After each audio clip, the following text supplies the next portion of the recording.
Condition में देख लें, सपोज कर लो कि n नंबर ऑफ हाइट दी हुई है यहाँ पर h1, h2, h3, h4, h5, इसी तरीके से h6। तो टोटल h कितनी है हमारी, टोटल h जो है वो कितनी है, h1 से लेके dot dot dot dot dot कहाँ तक है, h6 तक है। कितनी है, h6 तक। तो टोटल h हो गया, यानी कि ये हमारा h हो जाएगा। और जब हम इस तरह से अब इसको जा रहे होंगे तो एक जगह 0 एक जगह।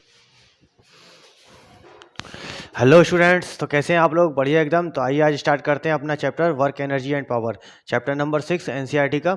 ठीक है, इसके अंदर हम पढ़ेंगे सिर्फ वर्क। ठीक है, अब देखिए वर्क क्या होता है, वर्क को हमें समझना है। तो देखिए सबसे पहले हम चलते हैं वर्क के बारे में। तो क्या है, देखिए वर्क की हमें यूनिट और वर्क क्या है, वर्क की डायमेंशन क्या होती है, इसको हमें समझना होगा। तो देखिए वर्क कहते हैं किसको है, जब हम किसी ऑब्जेक्ट को पुश करें या पुल करें, पुश और पुल करने के बाद हम ना उसको डिस्प्लेस कर दें, और उस डिस्प्लेस करने में जितनी ताकत लगती है उसको हम क्या बोलते हैं, वर्क बोलते हैं। ठीक, क्या बोलते हैं उसको, वर्क बोलते हैं। ठीक है साहब, वर्क बोलते हैं। तो देखिए वर्क होता क्या है, work W is equal to होता है हमारा, W is equal to F dot D S या एफ डॉट एस। ठीक है, हम लेंगे एफ डॉट डी ले रहे हैं। ठीक है, एफ डॉट डी होता है। यहाँ पर एफ क्या है, फोर्स है, और डी क्या है, डिस्प्लेसमेंट है। ठीक, यानी कि ये क्या होता है, प्रोडक्ट रूल होता है, यानी कि मल्टीप्लीकेशन होता है, डॉट प्रोडक्ट है। क्या है, dot product, dot product of two vector, दो वेक्टरों का डॉट प्रोडक्ट होता है। क्या होता है, डॉट प्रोडक्ट होता है, यानी कि डॉट प्रोडक्ट की सारी कंडीशन इसके ऊपर अप्लाई होनी है। जब हम डॉट प्रोडक्ट को हटाते हैं तो कितना हो जाता है, एफ डी कॉस थीटा आ जाता है। क्या आ जाता है, एफ डी कॉस थीटा। तो देखिए वर्क डायरेक्टली प्रोपोर्शनल हो जाता है यहाँ से एफ के, और वर्क डायरेक्टली प्रोपोर्शनल हो जाता है डी के, और वर्क डायरेक्टली प्रोपोर्शनल हो जाता है कॉस थीटा के। ठीक, यानी कि इसके ऊपर वर्क डिपेंड करता है फोर्स पर। ठीक है, दूसरी चीज हमारा डिस्प्लेसमेंट पर, तीसरा चीज हमारे को होता है उसका एंगल पर, कॉस एंगल पर। Clear clear.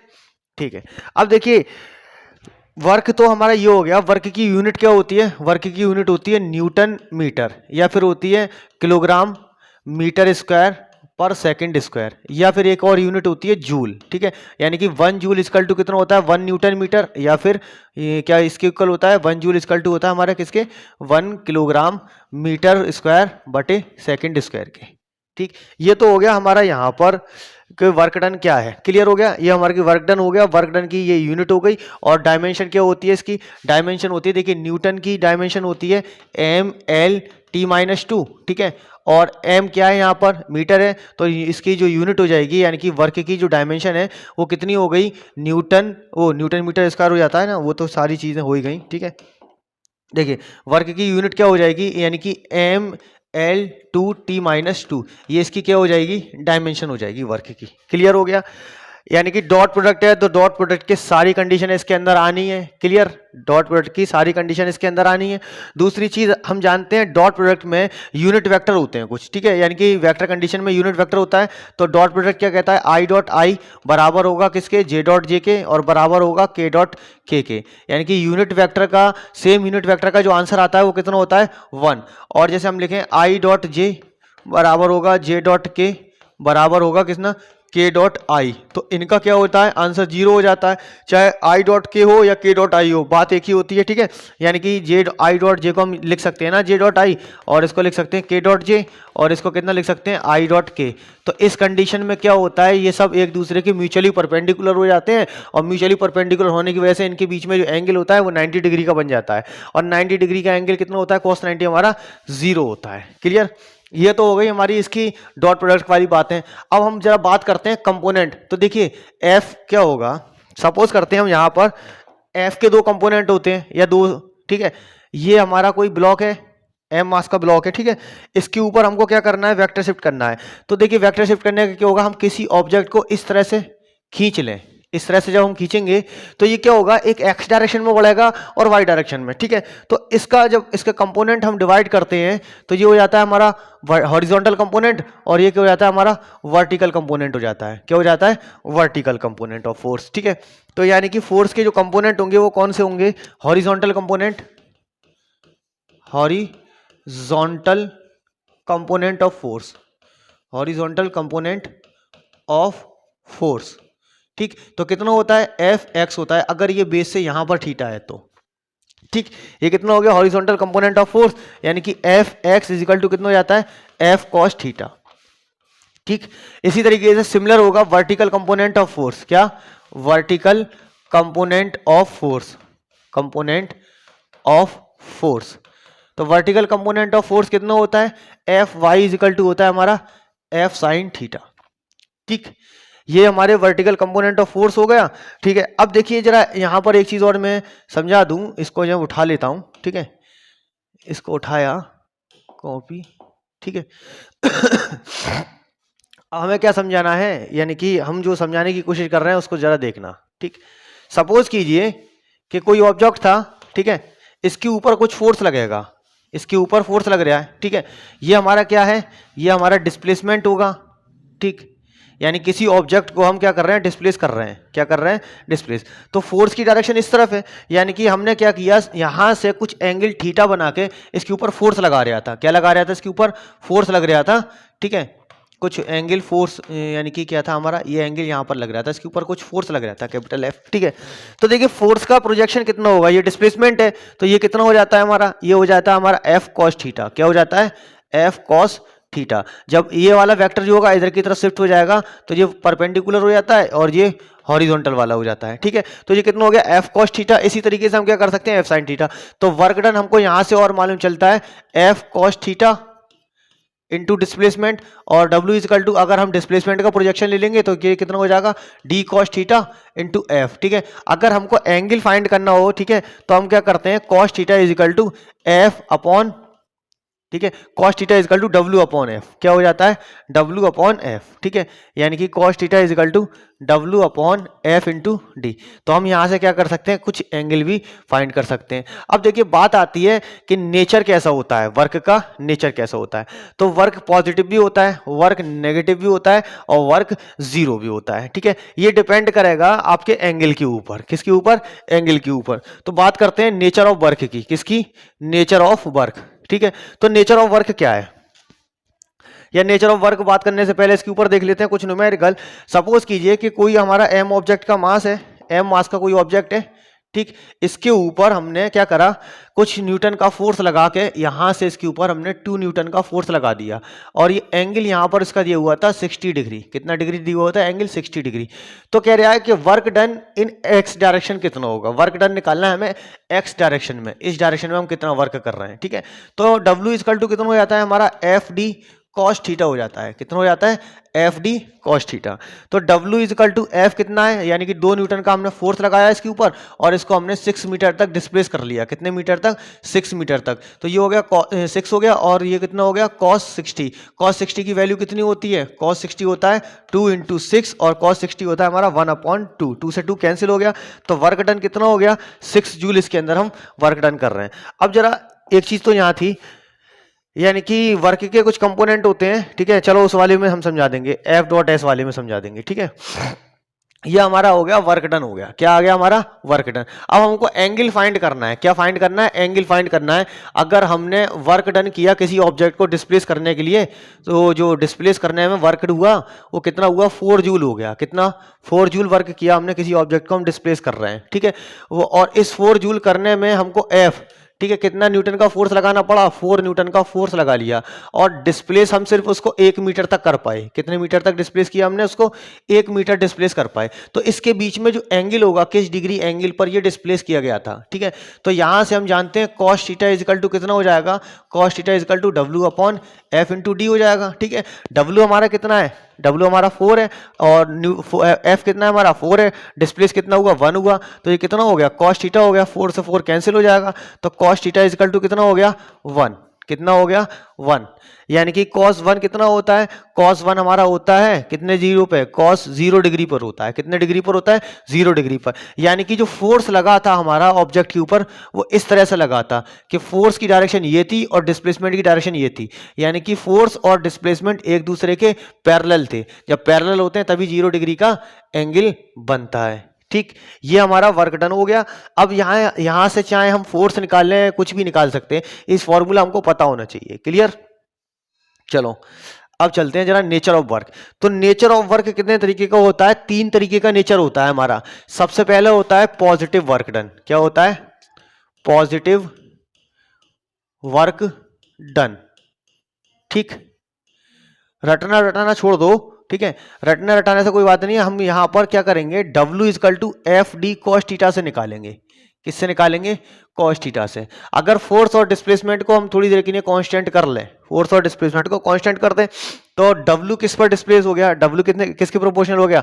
कॉस थीटा के, डायरेक्टली प्रोपोर्शनल होगा कॉस थीटा के। अब देखिए वर्क डन पॉजिटिव कहां होगा? वर्क डन हम जब इसकी वैल्यू 0 डिग्री रखते हैं, कितने डिग्री रखते हैं? 0 डिग्री, यानी कि हमने रखा cos 0, और cos 0 कितना होता है? 1 होता है। जहां पर एंगल cos का पॉजिटिव होगा वहां पर वर्क डन पॉजिटिव होगा, ठीक है, cos 0। इसी तरीके से अगर हम cos 30 रख लें तो cos 30 हमें मिल जाता है √3/2, और अगर हम cos 60 रख दें, cos 60 कितना हो जाता है? 1/2, और हम जैसे ही इसका रखते हैं cos 90, तो cos 90 कितना हो जाता है? 0, ठीक है। यानी कि 0 से लेके 90 डिग्री से पहले वर्क डन क्या होगा? पॉजिटिव होगा, ठीक है। तो पॉजिटिव वर्क डन कहां होता है? पॉजिटिव वर्क डन होता है कहां पर? Positive work done, positive work done, ठीक। कब कहां कहां होगा? एक तो यानी कि थीटा की वैल्यू कितनी होनी चाहिए? इक्वल हो और ग्रेटर देन हो किससे? 0 से इक्वल हो और ग्रेटर देन हो, ठीक है। दूसरी चीज क्या है? 90 डिग्री से जैसे कम होगी तभी क्या होगा? 90 डिग्री से क्या होनी चाहिए? कम होनी चाहिए। क्या होनी चाहिए? 90 डिग्री से कम, यानी कि लेस देन 90 डिग्री लिख देता हूं मैं, लेस देन 90 डिग्री। 90 डिग्री से जब कम होगा तो क्या होगा? हमारा वर्क डन पॉजिटिव होगा, यानी कि थीटा की वैल्यू 90 डिग्री से कैसी होनी चाहिए? लेस देन होनी चाहिए। क्लियर? यहां पर समझ में आ गया, यानी कि लेस देन ठीक। अब देखिए अगर हम वर्क डन कर रहे हैं, यहां पर हमने लिया ये कोई m मास का ब्लॉक ले लिया, और अगर हमने इसके ऊपर यहां से फोर्स लगाया और यहां पर इसको डिस्प्लेस हो रहा है, ठीक है, डिस्प्लेसमेंट और फोर्स की डायरेक्शन एक जैसी है, ठीक है, तो क्या होगा? वर्क डन कैसा होगा? पॉजिटिव होगा। यहां पर लेंगे तो वर्क डन कैसा होगा? पॉजिटिव होगा। यहां पर लेंगे वर्क डन कैसा होगा? पॉजिटिव होगा।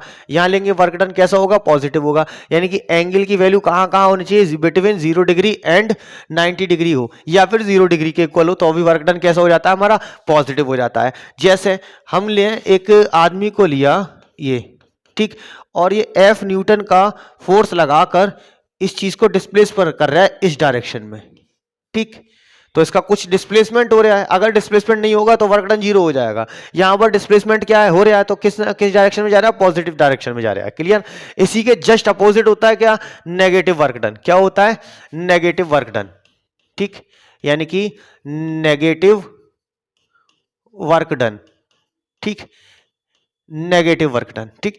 जब क्या हो? फोर्स और डिस्प्लेसमेंट, फोर्स की डायरेक्शन और डिस्प्लेसमेंट की डायरेक्शन दोनों अपोजिट हो जाएं, ठीक है, यानी कि एंगल कितने डिग्री का हो जाए? 180 डिग्री का। तो 180 डिग्री पर एंगल कैसा होता है? यानी कि जो वैल्यू आती है कॉस की वो कैसी होती है? नेगेटिव वैल्यू होती है। कैसी होती है?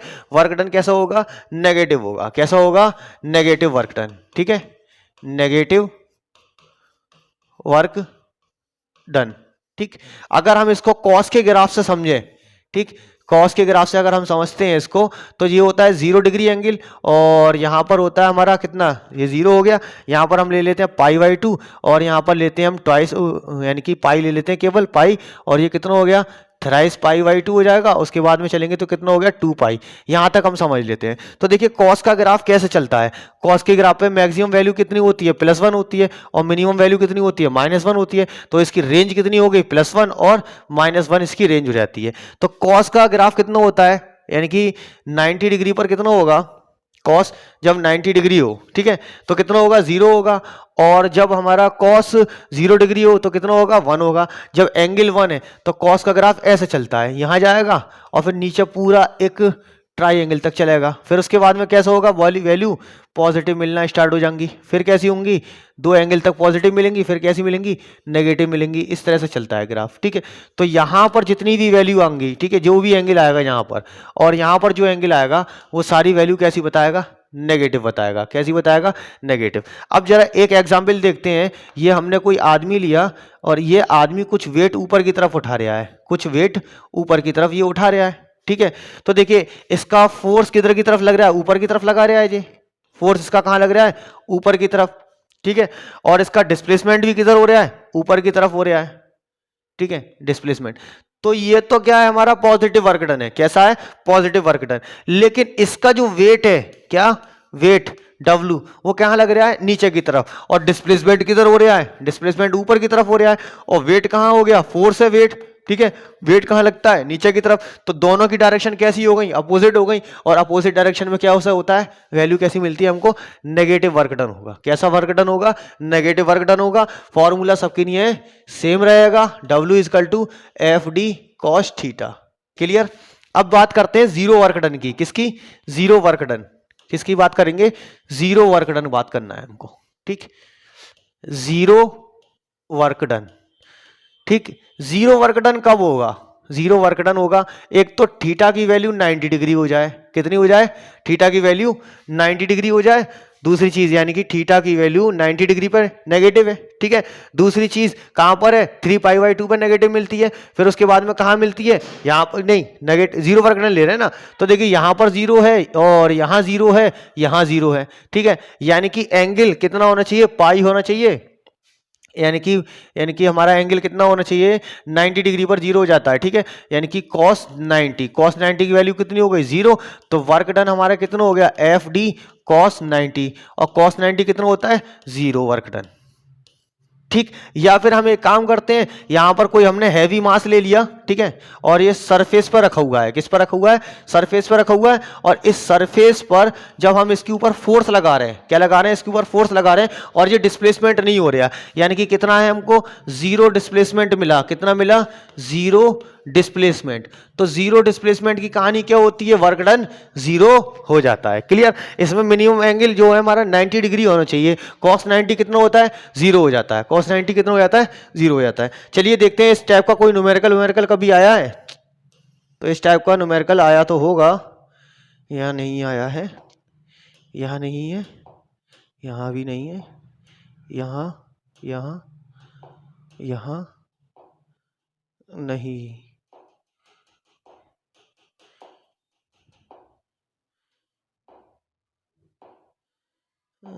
नहीं है। यानी कि जीरो वर्क डन का हम यहीं से एग्जाम्पल बना लेते हैं, ठीक है, यहां पर लेते हैं, ठीक। देखिए मुझे शायद याद है, ये किसी कंपटीशन में पूछा हुआ क्वेश्चन है कि एक दीवार ली है, ये दीवार है, ठीक, ये दीवार है, और ये हमारा हॉरिजॉन्टल सरफेस है। इस सरफेस पर कोई आदमी खड़ा होकर, ठीक है, इस दीवार पर फोर्स लगा रहा है, इस दीवार पर फोर्स लगा रहा है। दीवार डिस्प्लेस होगी क्या, नहीं होगी। और जब दीवार डिस्प्लेस नहीं होती है तो वर्क डन कितना होता है, वर्क डन होता है तुम्हारा जीरो होता है। कितना होता है, वर्क डन जीरो होता है, ठीक है। यहां तक समझ में आ गया वर्क डन क्या होता है। अब जरा बात करते हैं work done by variable force, ठीक। तो work done by variable force क्या होगा, देखिए फोर्स चेंज होगा एक्स कंपोनेंट में, वाई कंपोनेंट में, जेड कंपोनेंट में, ठीक है। इस कंडीशन के अंदर वर्क डन हमको निकालना है। तो हम सबसे पहले क्या करते हैं, सपोज करते हैं ये कोई पाथ बनाया हमने, क्या बनाया, ये कोई पाथ बना लिया, ठीक। ये पाथ का डिस्टेंस है ए और बी, ठीक। तो देखिए अगर हम इसको 3D का सिस्टम के अंदर देखें, 3D सिस्टम के अंदर देखेंगे, ठीक, एक्स वाई जेड, तो हमको कुछ फील होगा ये वर्क जो हो रहा है ना, वो 3 डायमेंशन के अंदर हो रहा है, 2 डायमेंशन के अंदर भी हो सकता है, 1 डायमेंशन के अंदर भी होगा, वेरिएबल हो जाएगा। लेकिन वेरिएबल में क्या होगा, फोर्स की वैल्यू चेंज होगी या डिस्प्लेसमेंट की वैल्यू चेंज होगी। चेंज होने का मतलब है इसके ऑर्थोगोनल कंपोनेंट आ जाएंगे। तो क्या आएंगे इसके ऑर्थोगोनल कंपोनेंट, ऑर्थोगोनल कंपोनेंट, ठीक है। ऑर्थोगोनल कंपोनेंट दोनों के होंगे, ठीक है।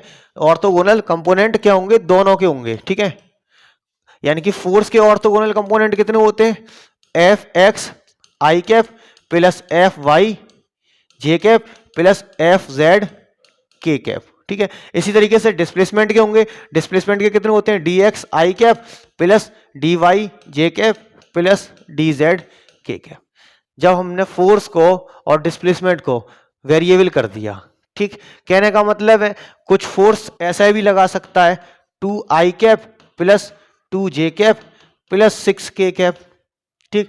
तो देखिए फोर्स जो है एक्स डायरेक्शन में कितना लग रहा है, 2 न्यूटन, कितना लग रहा है, 2 न्यूटन। फोर्स वाई डायरेक्शन में कितना लग रहा है 2 न्यूटन, जेड डायरेक्शन में कितना हो गया 6 न्यूटन। फोर्स की वैल्यू चेंज हो रही है, यानी कि कंपोनेंट के हिसाब से फोर्स डिफरेंट डिफरेंट डायमेंशन के अंदर डिफरेंट डिफरेंट वेरी कर रहा है। क्लियर, ये हो गया फोर्स। इसी तरीके से हमारा डिस्प्लेसमेंट भी हो सकता है। तो कहने का मतलब ये है वर्क डन जब होगा इसके ऊपर, ठीक, तो हम सपोज करते हैं ये ए से बी जाने के लिए इसको कुछ पॉइंट लेना पड़ा, ये पॉइंट है पी, ठीक है। तो देखिए फोर्स की डायरेक्शन, अरे क्या हो गया, तो यहां से कुछ फोर्स लगा रहे होगा, ठीक है, इस पॉइंट के ऊपर एक एक्स डायरेक्शन में फोर्स है, एक वाई डायरेक्शन में फोर्स है, इसी तरीके से इसके डिस्प्लेसमेंट भी हो रहेंगे, और एक जेड डायरेक्शन में फोर्स है, ठीक है। तो क्या हो गया, ये हमारा एक्स डायरेक्शन हो गया, ये हमारा वाई डायरेक्शन हो गया, ये हमारा जेड डायरेक्शन हो गया, ठीक है। तो अब क्या है, इसका फॉर्मूला हो जाता है, यानी कि work done is equal to कितना हो जाएगा, वर्क डन हो गया एक तो हमारा F cos theta into dx, एक तो ये फॉर्मूला बना सकते हैं इसका वर्क डन। पाथ कहां से कहां तक जा रहा है, ए से बी तक जा रहा है, तो इसकी हमने ये लिमिट डाल दी यहां पर। क्लियर हो गया। दूसरा, जब हम इसको कंपोनेंट के फॉर्म में लिखेंगे वर्क डन हमारा, ठीक है, तो वर्क डन जो होगा वो कितना हो जाएगा, देखिए इसको तो लेगा इधर, चलो अब देखिए वर्क डन निकालना है हमें, ठीक है, वर्क डन। तो हम क्या करेंगे, एफ के कंपोनेंट लिख लिए हमने, F x I cap plus F Y J cap plus F Z K cap, ठीक। और लिमिट कहां से कहां थी हमारी, ए से बी तक जा रही थी। सिमिलरली डिस्प्लेसमेंट के कंपोनेंट होंगे D X I cap plus D X I cap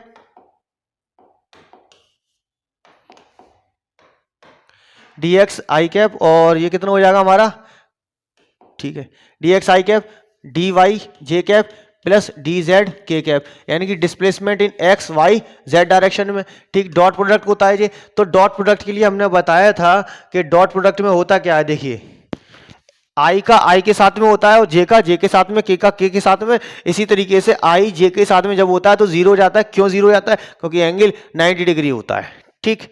angle कितना डिग्री है हमारा, 90 डिग्री एंगल है। कितना डिग्री एंगल है, 90 डिग्री एंगल है। अरे आ जाओ भैया, चलो यहां पर हो गया। तो जब हम वर्क डन निकालेंगे ए से बी जाने के लिए, तो कितना होगा, देखिए ए से बी जाएंगे, एक्स का एक्स के साथ में हो जाएगा, तो कितना हो जाएगा एफ एक्स डी एक्स, ठीक है। लिमिट कितनी हो जाएगी हमारी ए बी। इसी तरीके से हम क्या करेंगे, एफ वाई डी वाई, ठीक है, लिमिट कहां से कहां होगी हमारी, ए से बी तक। फिर इसी तरीके से क्या करेंगे हम, एफ जेड डी जेड, ठीक है, एफ जेड डी जेड करेंगे। तो ये लिमिट हमारी कहां से कहां तक होगी, ए से बी तक होगी, ठीक है साहब। चलो एक न्यूमेरिकल देख लेते हैं। क्लियर, एक तो न्यूमेरिकल है पहला कि आपको पोजीशन वेक्टर दिए हुए हैं, ठीक है। एक आपको क्या दिया हुआ है, एक पोजीशन वेक्टर दिया हुआ है, vector r1 is equal to कितना था, 2i कैप माइनस जे कैप प्लस 6k कैप। और दूसरा पोजीशन वेक्टर दिया हुआ है आपको 2i cap plus 6j cap minus 2k cap. यानी कि पार्टिकल की जो पोजीशन है r2 से कहां पहुंच गई, r1 तक पहुंच गई। कहां तक पहुंच गई, R2 से R1, ठीक है। और इसके ऊपर जो फोर्स लग रहा था, वो फोर्स लग रहा था आपका 2i cap plus 6j cap, इतने न्यूटन का इसके ऊपर फोर्स लग रहा है। तो हमको क्या पूछ रहा है, इसमें हमें वर्क डन निकालना है। तो वर्क डन निकालने के लिए क्या करेंगे हम, W equal to F into D लगा देंगे, ठीक है। F इंटू डी लगाएंगे, और पोजीशन कितनी होगी, D इक्वल टू होगा तुम्हारा कितना, R2 माइनस R1। डिस्प्लेसमेंट क्या होता है, final position minus initial position होती है डिस्प्लेसमेंट कंडीशन। तो ये कितना हो गया हमारा। अब देखिए R2 माइनस R1 करेंगे तो 2 में से 2 कैंसिल करेंगे। पहले तो इसको लिख लेते हैं, 2i cap plus 6j cap, ठीक, इतना लिख लिया। अब देखिए फाइनल माइनस इनिशियल करेंगे तो 2i में से 2i जाएगा, तो कितना बचेगा हमारा, 0i कैप प्लस लगाएंगे। 6 में से माइनस जे जाएगा तो कितना हो जाएगा, 7j कैप हो जाएगा। कितना हो जाएगा, 7j कैप।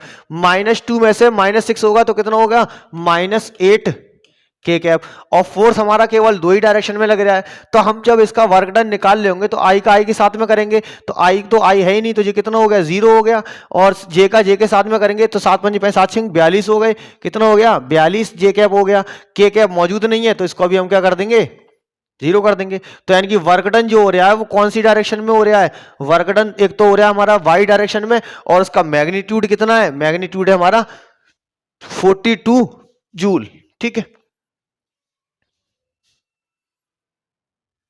अब उसके बाद में हम देखते हैं वर्क डन बाई ग्राफ। क्या देखते हैं हम?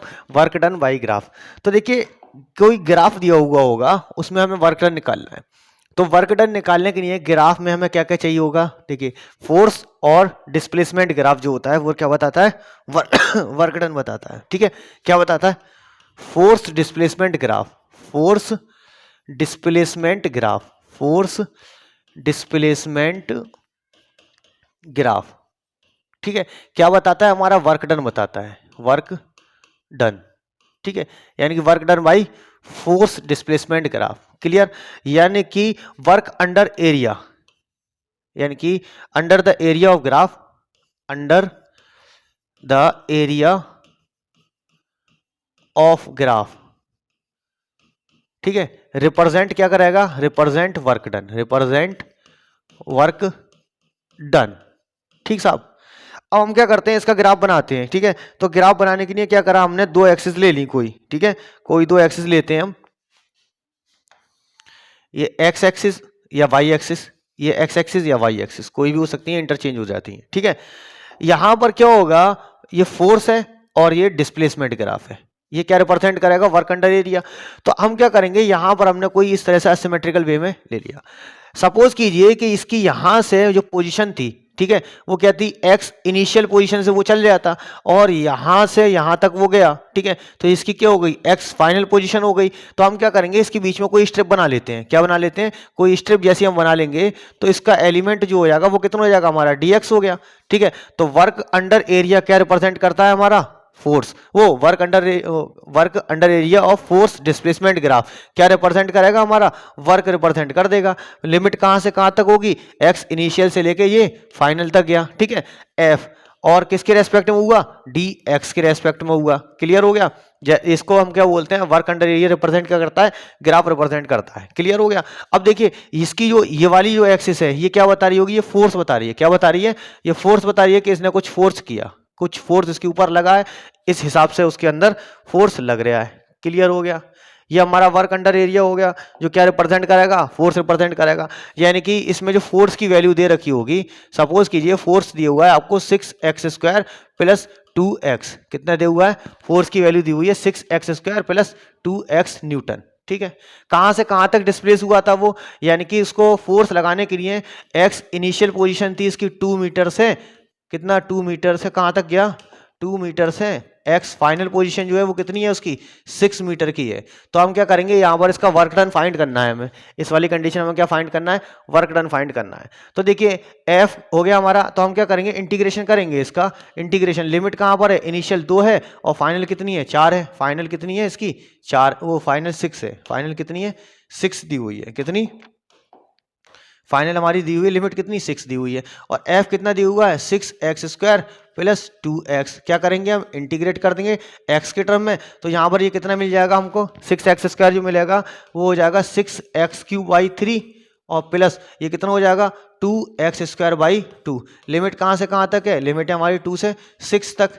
ठीक, तो अब क्या करेंगे? 3 1 जा 3 हो जाएगा, 3 2 जा 6 हो गया, 2 1 जा 2 हो गया, तो ये कितना हो गया? यानी कि 2x² हमारा यहाँ बच रहा है कितना?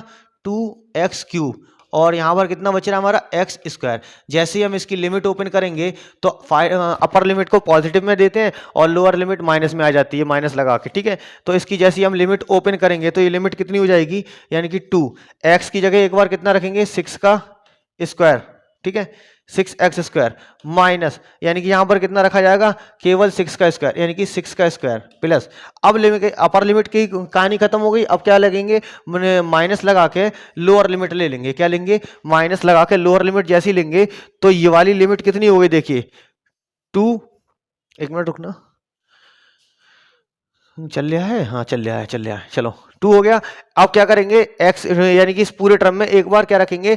6 रख दिया हमने। अब क्या रखना है हमको? ये 2 रखना है। क्या रखना है? ये 2। तो कितना हो जाएगा? 2 x की, यानी कि x की जगह 2 को रिप्लेस करेंगे और यहाँ भी कितना रिप्लेस कर रहे हैं? ये q है भैया, ये q है और ये भी q है और ये कितना हो जाएगा? 2 का स्क्वायर हो जाएगा यहाँ पर। ये हो गया हमारा वर्क डन। ठीक है, अब क्या करेंगे हम? 6 6 कितने होते हैं? 36 होते हैं, यानी कि ये हो गया 2 और ये हो जाएगा हमारा 36 × 6 और प्लस ये कितना हो गया? 6 6 36 हो गए और ये कितना हो गया? 2 2 2 4 4 2 8 हो गया। कितना हो गया? ये 4 2 8 हो गया। यानी कि 2 × 8 प्लस, ब्रैकेट लगा के कर रहे होंगे सारी कहानी, ठीक है। और ये कितना हो गया, 2 2 जा 4 हो गया, कितना हो गया 4। अब हम जैसे ही इसको मल्टीपल करेंगे तो 6 6 जा कितना हो जाता है, 36 हो जाता है, और 6 6 जा 36 हो गया, 6 3 18 और 3 कितना हो गया 21, यानी कि 216। और ये कितना हो गया 2 प्लस 36 माइनस 8 दूनी कितना हो गया 16 और प्लस 4, ठीक, ये हो गया हमारा 20। अब ये कितना होगा 216, यानी कि ये कितना हो गया 2 छिंग 12, 2 1 कम 2 और 1 3, और ये हो गया हमारा 432 हो गया, कितना हो गया 432। और ये कितना हो गया 36, और ये कितना हो गया यहाँ से -20, 36 में से 20 जाएगा तो कितना बचेगा 16, 432 इंटू कितना हो गया यहाँ पर 16 बच गया, इंटू क्यों प्लस आएगा ना यहाँ, 432 प्लस 16, ठीक। तो ये कितना हो गया हमारा वर्क डन, यानी कि 6 और 2 कितने हो जाते हैं 8 हो जाते हैं, 6 और 2 कितने हो जाते हैं 8, ठीक है जी, हो रहा है 6 और 2 हो गए 8, 3 और 1 कितने हो गए 4, तो कितने हो गए 448 जूल इसने वर्क डन कर लिया, ठीक। Work done by variable force हो गया। अब आते हैं work done by conservative field. तो देखिए कंजर्वेटिव फील्ड के लिए लाइन इंटीग्रल जो होना चाहिए पाथ इंडिपेंडेंट होता है। क्या होता है, सबसे पहली चीज पाथ इंडिपेंडेंट होगा, और क्लोज्ड सरफेस में यानी कि क्लोज्ड पाथ में क्या होता है वर्क डन 0 हो जाता है, इसको बोलते हैं कंजर्वेटिव फोर्स फील्ड, ठीक। यानी कि क्या होना चाहिए आपका लाइन इंटीग्रल 0 होना चाहिए, यानी कि पाथ इंडिपेंडेंट हो, यानी कि सबसे पहले होता है पाथ इंडिपेंडेंट, इंडिपेंडेंट पाथ पर डिपेंड इंडिपेंडेंट नहीं होगा, यानी कि पाथ पर इंडिपेंडेंट नहीं होगा, पाथ इंडिपेंडेंट होना चाहिए, डिपेंडेंट नहीं होगा, इंडिपेंडेंट होना चाहिए। दूसरा work done, work done closed path, closed path कितना होगा 0 होगा, क्या होगा 0 होगा। देखिए इसको ऐसे समझते हैं, यहां पर हमने कोई एक पाथ लिया ए से बी पर जाने के लिए, ये कोई दूसरा पाथ है ए से बी पर जाने के लिए, और ये कोई तीसरा पाथ है यहां पर कहां जाने के लिए सी, उस पर जाने के लिए। तो ये कितना हो गया फर्स्ट पाथ, ये कितना हो गया सेकंड पाथ, और ये कितना हो गया थर्ड पाथ, ठीक है। तो ए ट्रेवल करेगा, ए से बी जाएगा एक पाथ से, दूसरे से जाएगा ए से बी जाएगा दूसरे पाथ से, फिर ए से बी जाएगा तीसरे पाथ से। तो तीनों पाथ में जाने के लिए वर्क डन क्या होगा इंडिपेंडेंट होगा, किससे पाथ से इंडिपेंडेंट होगा, क्लियर। तो इस कंडीशन में कितना हो गया WAB, ठीक है, किस पाथ से जा रहा है फर्स्ट पाथ से, यानी कि F डॉट dx हो जाएगा या F डॉट x जो भी लेना है, ठीक है। दूसरा कंडीशन है वर्क ए बी कितना होगा पाथ इंडिपेंडेंट है, सेकंड पाथ से जाएगा तो कितना होगा एफ डी एक्स होगा, सब में कहानी अलग अलग आएगी, ठीक है। तो डब्ल्यू ए बी जब तीसरे पाथ से जाएगा तो भी क्या होगा पाथ इंडिपेंडेंट है, तीनों से डिपेंडेंट यानी कि पाथ से इंडिपेंडेंट है, ये तो हो गया यहाँ पर। और वर्क डन क्यों, अब देखिए वो ए से बी जाए और फिर बी से ए आ जाए तो डिस्प्लेसमेंट 0 हो गया, ए से बी गया और फिर बी से ए आ गया, डिस्प्लेसमेंट 0 हो गया। और जब डिस्प्लेसमेंट 0 होता है तो वर्क डन क्या हो जाता है ऑटोमेटिक 0 हो जाता है, ठीक है। यानी कि क्लोज पाथ में जब वो ए से यानी कि डब्ल्यू ए बी जाएगा और फिर क्या हो डब्ल्यू बी से ए आए तो इस कंडीशन में क्या होता है वर्क डन 0 हो जाता है, वर्क डन क्या हो जाता है 0 हो जाता है। वर्क डन जब 0 हो गया हमारा, ठीक है, यानी कि वर्क डन क्या होगा जब ए से बी जाएगा और फिर बी से ए आएगा तो वर्क डन हमारा कितना हो जाएगा 0 हो जाएगा, कितना हो जाएगा 0। क्यों क्यों 0 होगा, क्योंकि डिस्प्लेसमेंट 0 हो चुका, F dot D X is equal to 0, जहां से चले वहीं से लौट के आगे वर्क डन क्या हो गया 0 हो गया, क्लियर। वर्क डन क्या हो गया 0 हो गया। इसको दूसरी तरीके से समझते हैं, ठीक। देखिए हमने एक पाथ बनाया बड़ा सा, ये ठीक है, ये क्लियर। अब हमने क्या करा ऑब्जेक्ट को हम, ठीक है, यहां पर कोई हमने ऑब्जेक्ट रखा एक कंडीशन में डायरेक्ट ऊपर जाएंगे, यहां पर हमने दूसरा रखा, ठीक, यहां पर हमने तीसरी कंडीशन देखी, यहां पर हमने चौथी कंडीशन देखी, ठीक। ये 4 कंडीशन है, इन 4 कंडीशन में हमें क्या निकालना है वर्क डन निकालना है। पहली कंडीशन में हम क्या करें, पहली कंडीशन में हम इस तरह से सीधे सीधे चले जाएं ऊपर की तरफ, ठीक। दूसरी कंडीशन में क्या करें थोड़े से तिरछे चले जाएं इस तरफ, ठीक।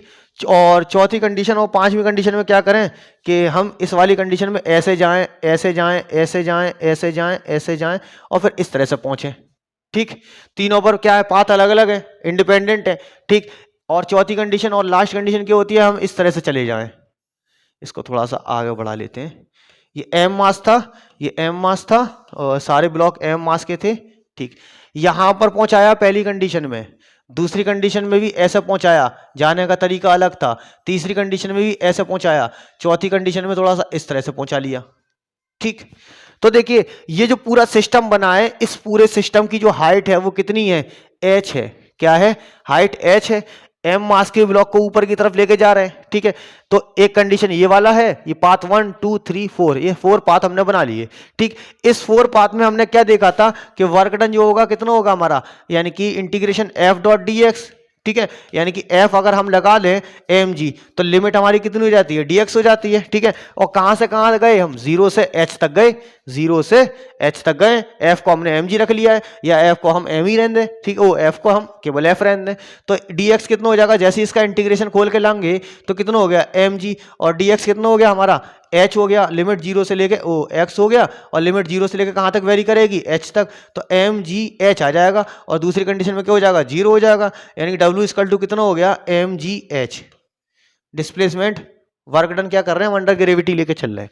कहां पर लेके चल रहे हैं, अंडर ग्रेविटी वर्क डन कर रहे हैं। पहली कंडीशन में कितना आया, mg h आ गया। इस कंडीशन को देखते हैं। ठीक है, h डिस्टेंस पर गए हम, f फोर्स लगा के। ठीक है, तो फोर्स और डिस्प्लेसमेंट दोनों की डायरेक्शन कैसी है, सेम है। जब फोर्स और डिस्प्लेसमेंट दोनों की डायरेक्शन सेम होती है तो यहां पर s इक्वल टू h ले लिया गया है, तो कितना हो जाएगा, w equal to f into h हो जाएगा, और f h की जगह कितना रख देंगे हम, mg और h। तो पाथ 1 से भी हमको क्या मिला, पाथ 1 से ही हमको mg h मिल रहा है।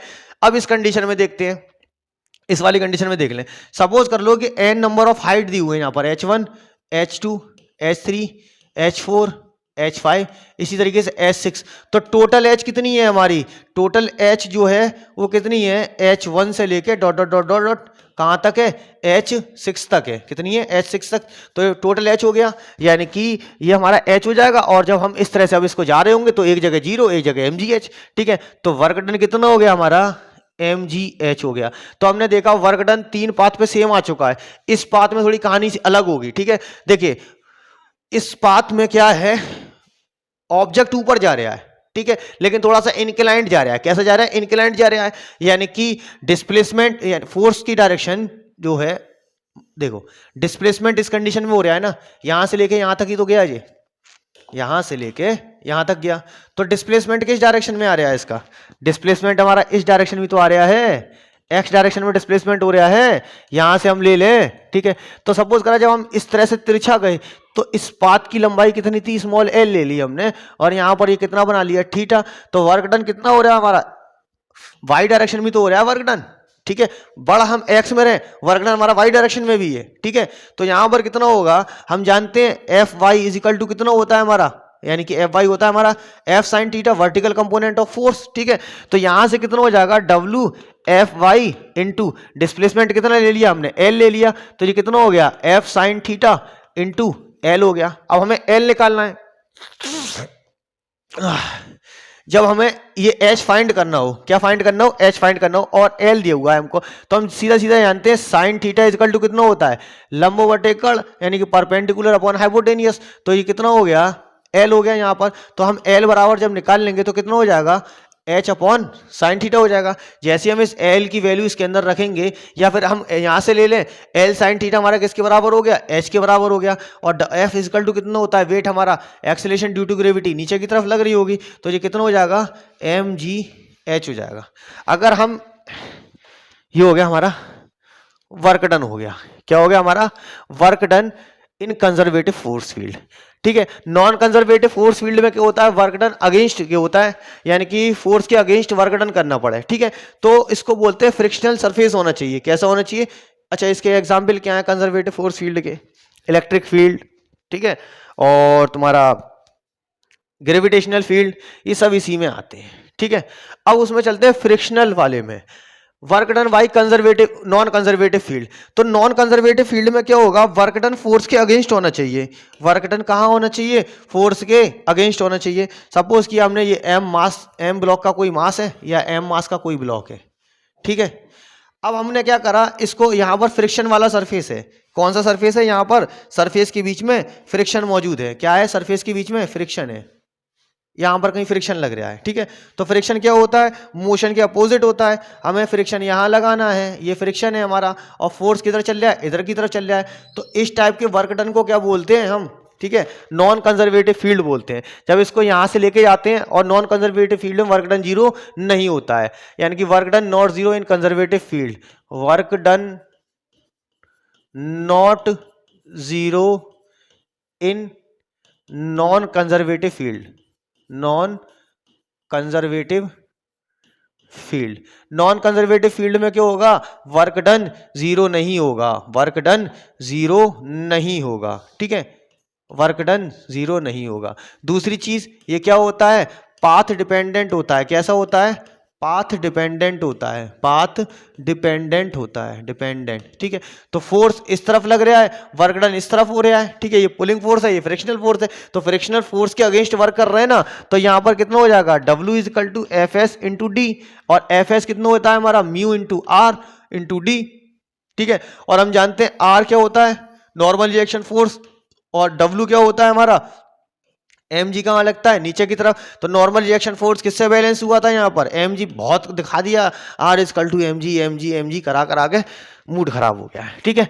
तो वर्क डन कितना हो गया यहाँ पर, म्यू, म्यू की कुछ वैल्यू देगी, R का वैल्यू कितना रख देगा, mg इंटू डी। तो वर्क डन अगेंस्ट फ्रिक्शन जो होता है वो नॉन कंजर्वेटिव फील्ड होता है, और मतलब फील्ड पाथ पे डिपेंड नहीं करेगा। सपोज कि यहाँ से इसको यहाँ लेके गए, ठीक, ए से बी पाथ पर लेके गए, ठीक है, ए से बी पाथ पर लेके गए। अब क्या करेंगे, बी से ए पाथ पर जाएंगे, तो बी से ए, ठीक है, तो बी से ए कितना हो जाएगा, दोबारा कितना मिल जाएगा हमको, ठीक है, यानी कि mu M G into D मिल जाएगा। तो वर्क डन कितना हो गया हमारा, ट्वाइस म्यू एम जी हो जाएगा, ठीक है, ए से बी और बी से ए आने में, ठीक है। तो इसके कुछ न्यूमेरिकल देखते हैं। तो हमने यहाँ क्या क्या पढ़ लिया, देखिए वर्क डन पढ़ लिया हमने, अगेंस्ट फ्रिक्शन पढ़ लिया, कंजर्वेटिव फील्ड पढ़ लिया, नॉन कंजर्वेटिव फील्ड में पढ़ लिया, वेरिएबल में पढ़ लिया, दूसरा वर्क अंडर एरिया यानी ग्राफ में पढ़ लिया, दूसरा चीज़ क्या है इसके क्या बोले थे, नेचर क्या था वो भी पढ़ लिया, ठीक है, वर्क क्या होता है वो भी पढ़ लिया, फोर्स क्या है, सारी चीज़ें हमने पढ़ ली। तो अब देखते हैं हम इसके ऊपर न्यूमेरिकल, ठीक है, चलते हैं पहले न्यूमेरिकल की तरफ, ठीक। तो देखिए पहला न्यूमेरिकल है, बीएचयू में आया है, JNK झारखंड, और झारखंड कह रहा हूं, Jammu and Kashmir CBSE PMT में आया हुआ क्वेश्चन है, ठीक। एक फोर्स है on a particle moving in a straight line, यानी कि कोई पार्टिकल है, उसके ऊपर जब फोर्स लगा रहा है तो स्ट्रेट लाइन में मूव कर रहा है इस तरह से, ठीक है, varies with distance d as shown in figure. The work done on the particle during its displacement 12 metre. तो 12 मीटर तक उसका डिस्प्लेसमेंट कितना हुआ है वो हमको फाइंड करना है, ठीक है। तो वर्क डन हमें फाइंड करना था, हम जानते हैं वर्क अंडर द एरिया, यानी कि अंडर द एरिया रिप्रेजेंट क्या करता है, वर्क किसका, ग्राफ का, ठीक साहब। तो देखिए इस क्वेश्चन के अंदर पूछने की कोशिश की गई कुछ इस तरह से, यहां पर ये कांस्टेंट फोर्स लग रहा है, यहां भी 2 न्यूटन होगा, यहां से लेके यहां तक ये पूरा 2 न्यूटन है। फिर उसके बाद क्या, फोर्स की वैल्यू है ना डिक्रीज हुई है, कम होना स्टार्ट हुई है 12 मीटर तक, ठीक। तो इसमें कितने फिगर दिख रहे हैं हमको, इसमें फिगर जो है, फिगर एक तो ये 1 दिख रहा है और ये दूसरा ये दो फिगर दिख रहे हैं, ठीक। अब एक चीज और देख लें, यहां पर ये हमने निकाल लिया, तो ये क्या दिख रहा है हमको, स्क्वायर शेप दिख रहा है, क्या दिख रहा है, स्क्वायर। तो हम क्या करेंगे, एरिया लगाएंगे स्क्वायर का, और यहां पर क्या दिख रहा है, ट्राइंगल दिख रहा है, तो ट्राइंगल का भी हम एरिया लगा देंगे, ठीक है। तो वर्क डन कितना हो जाएगा, वर्क डन हो जाएगा area of square, area of square plus area of triangle, area of triangle, ठीक। अब स्क्वायर क्या होता है, साइड इंटू साइड, या साइड का स्क्वायर सीधा एक ले लें। तो यहां से देखिए 3 से 2, यानी कि इधर देखिए यहां से 0 से 2 तक ही तो जा रहा है, ठीक है, एक लेंथ तो 2 तक है, और दूसरी लेंथ कितनी है, 3 से 7 तक है। तो 7 माइनस 3 करेंगे तो इनका हमें क्या मिल जाएगा, 4 मिल जाएगा। 7 में से 3 जाएंगे तो कितना होता है, 4 बचेगा, यानी कि हमको क्या निकालेंगे, 4 इंटू 2 निकालना है, ठीक है, 4 इंटू 2 हो गया। अब प्लस करना है triangle, half base into height होता है, तो बेस कितना है इसका, ये बेस है, हाइट कितनी है, 2 है, तो हमने ले लिया हाइट हमारी सीधी सीधी 2 हो गई, और 12 में से 7 गए तो कितने बचे, 5 बचे, कितना बचे, 5, 2 से 2 कैंसिल हो गया, 4 2 जा 8 हो गया, और 8 और 5 कितना हो गया, 13 हो गया, कितना हो गया, 13 जूल। तो देखा 13 जूल कहीं है, आंसर है हमारा ए, क्या है आंसर, ए। ठीक, चलते हैं नेक्स्ट क्वेश्चन की तरफ। ग्राफ अंडर एरिया वाला था क्वेश्चन ये। अब कह रहा अ पार्टिकल मूव्स फ्रॉम इस पोजीशन से इस पोजीशन तक व्हेन अ फोर्स, जब इसके ऊपर इतना फोर्स लगा हुआ था, how much work done has been done by force. तो उस फोर्स के द्वारा नीट वो मतलब इस फोर्स के द्वारा वर्क डन निकालना है। नीट 2016 में पूछे हुआ क्वेश्चन है साहब। अब पार्टिकल है, कोई पार्टिकल था साहब, इसकी एक पोजीशन तो ये वाली थी, दूसरी पोजीशन इसकी ये वाली थी। ठीक, यानी कि इनिशियल पोजीशन इसकी कितनी है, -2i cap plus 5j cap. Final position इसकी कितनी है, फाइनल पोजीशन है 4j cap plus 3k cap. Object final से इनिशियल से फाइनल चला गया। ठीक है साहब, किस फोर्स के अंडर गया था, तो फोर्स की वैल्यू दे रखी है इसने 4i cap plus 3j cap. और हम जानते हैं जब हम इसकी ओरिजिनल डिस्प्लेसमेंट निकालेंगे तो ओरिजिनल डिस्प्लेसमेंट कितना होता है, vector r equal to r2 minus r1, यानी कि final position minus initial position. अब फाइनल पोजीशन इसकी कितनी है 4j cap plus 3k cap, ये तो इसकी फाइनल पोजीशन है और 1 है ना। इनिशियल पोजीशन कितनी है इसकी, ये है, तो माइनस करेंगे -2i cap plus 5j cap. ये लग रहा है साहब, ये लग रहा है इनके ऊपर। ठीक है साहब, देखिए अब क्या करेंगे, आई को जैसे ही माइनस इसके अंदर मल्टीपल होगा तो ये मिल जाएगा हमको 4j plus 3k cap. Minus यहां पर आई का कोई टर्म मौजूद नहीं है तो ये कितना हो जाएगा, माइनस अंदर जाएगा तो ये हो जाएगा प्लस का 2i कैप, और ये कितना हो गया माइनस का 5j कैप, और माइनस का 5j कैप यानी कि 4j कैप माइनस का 5j कैप तो कितना हो गया माइनस का j कैप, यानी कि 4j कैप माइनस 5। ठीक है, माइनस j कैप। और बचा कितना हमारा, अब यहाँ पर कोई k का टर्म नहीं है तो ये कितना हो गया 3k हो गया। अब हमें क्या निकालना है, वर्क डन निकालना है। तो वर्क डन कितना होता है, force into displacement, force into displacement. Dot product लगाना है, आई का आई के साथ में होगा, जे का जे के साथ में होगा, के का के के साथ में होगा। तो आई और जे का भी होता है वो 0। क्यों 0, दोनों के बीच में एंगल 90 डिग्री और cos 90 0। ठीक है, तो ये हो गया हमारा फाइनल पोजीशन। हमारी कितनी आई, ये वाली आई है 2i cap minus j cap plus 3k cap. अब हम जानते हैं आई का आई के साथ में होगा, 4 दूनी कितने हो गए 8 हो गए। ठीक है, जे का जे के साथ में होगा, कितना हो गया -3 1 कम 3 माइनस का 3 हो गया, के का है नहीं तो ये कितना हो गया 0 हो गया। और 8 में से 5 गए तो कितना, 8 में 3 गए तो कितना बचा 5 जूल। कितना बचा 5 जूल है कहीं, 5 जूल आंसर हो गया डी।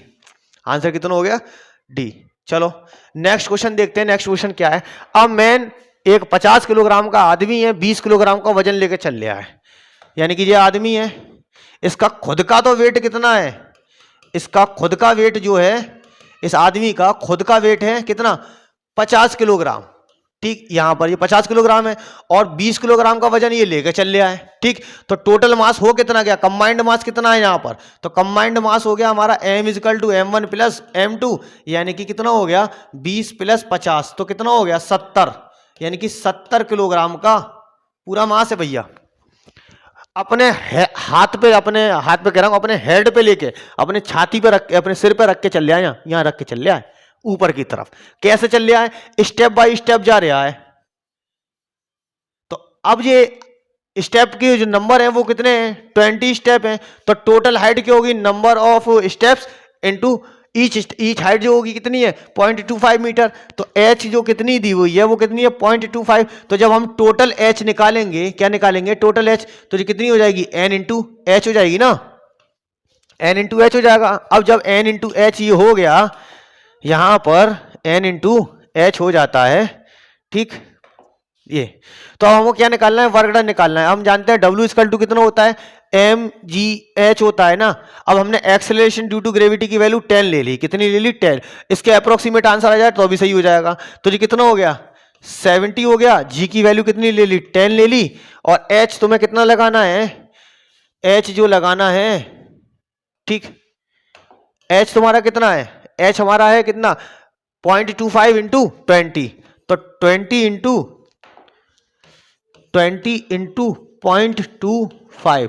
ठीक है, पॉइंट हटेगा, नीचे 2 जीरो बढ़ेंगे और एक से ये और इससे ये कैंसिल हो गया। ठीक है, तो कितना बचा 25 दूनी 50 इंटू 70, 7 5 35, तो ये कितना हो गया 3500 जूल। ठीक, 3500 जूल दिया हुआ है, देखें कहीं है नहीं है। लेकिन ये इसके अप्रोक्सीमेट है, यानी कि इसका मतलब क्या है, एक्सेलरेशन ड्यू टू ग्रेविटी की वैल्यू जो लगाई गई है वो 9.8 मीटर पर सेकंड स्क्वायर लगाई गई है। तो अप्रोक्सीमेट इक्वल से ये वाला आंसर डी हमारा सही हो जाता है। चलते हैं नेक्स्ट क्वेश्चन की तरफ। तो नेक्स्ट क्वेश्चन क्या कहता है, नेक्स्ट क्वेश्चन कुछ इस तरह से है हमारा, a particle moves under the effect of force, F दे रखा है कितना, सी एक्स, कितना सी एक्स दे रखा है, कहां से चल रहा है, 2x से लेके x0 से लेके x1 तक, यानी कि लिमिट कितनी दी है, 0 टू x1 दी हुई है, ठीक है।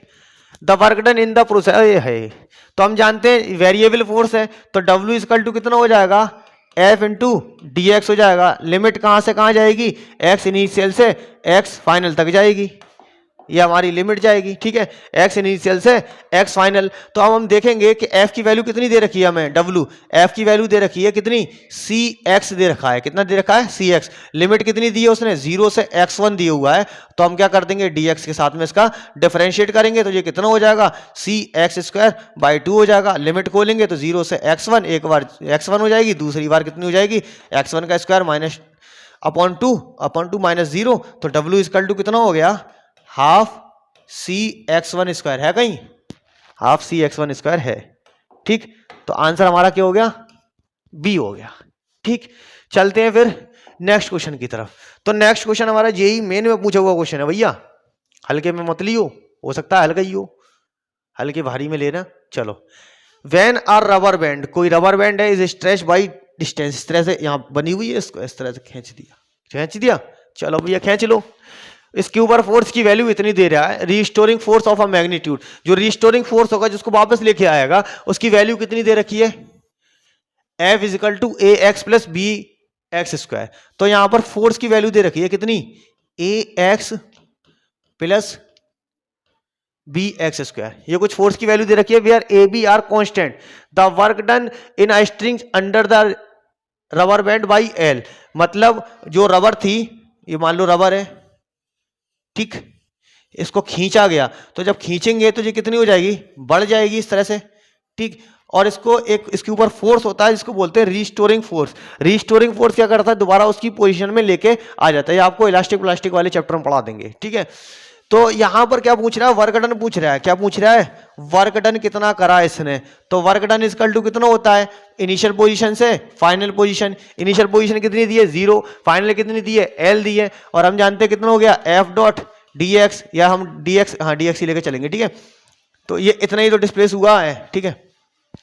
F कितना है हमारा, a x plus B x square into d x. जैसे ही इसका इंटीग्रेशन चलेगा, तो इंटीग्रेशन जब चलेगा तो ये कितना हो जाएगा, a x square by two plus ये कितना हो जाएगा, बी एक्स क्यूब बाई 3, ठीक है।